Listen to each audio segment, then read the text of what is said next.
ആയങ്കി ആയാലും ശരി, കോയങ്കി ആയാലും ശരി, കൊട്ടേഷനുമായി പാർട്ടിക്ക് ഒരു ബന്ധവുമില്ല.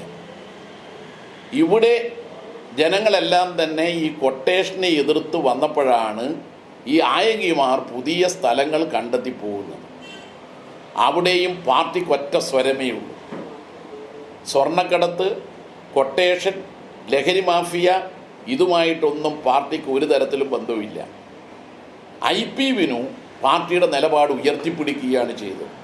ആ നിലപാട് ശരിയാണ്.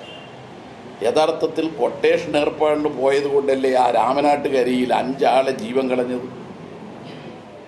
കരിപ്പൂർ എയർപോർട്ടിൽ നിന്ന് സ്വർണം തട്ടിക്കൊണ്ടുവരുന്നതിനിടയിലുള്ള ഓട്ടത്തിലാണല്ലോ ആ വണ്ടി ഒരു അപകടത്തിൽപ്പെട്ട് 5 പേരുടെ ജീവൻ അപഹരിച്ചത്. ഇത് ആയങ്കിമാർക്ക് തിരിച്ചറിയാൻ കഴിഞ്ഞിട്ടില്ല ഇതുവരെ. അതുകൊണ്ട് ആയങ്കി ആയാലും ശരി, കോയങ്കി ആയാലും ശരി, കൊട്ടേഷനുമായി പാർട്ടിക്ക് ഒരു ബന്ധവുമില്ല. കൊട്ടേഷൻകാരുടെ പേരിൽ നിയമ നടപടികൾ സ്വീകരിക്കണം. അപ്പോൾ ഇവിടെ അതിന് സ്വാധീനം കിട്ടുന്നില്ല എന്ന് കണ്ടപ്പോൾ പുതിയ മേച്ചിൽ പുറങ്ങൾ തേടാൻ നോക്കുകയാണ്. എവിടെ പോയാലും ശരി, കൊട്ടേഷൻ.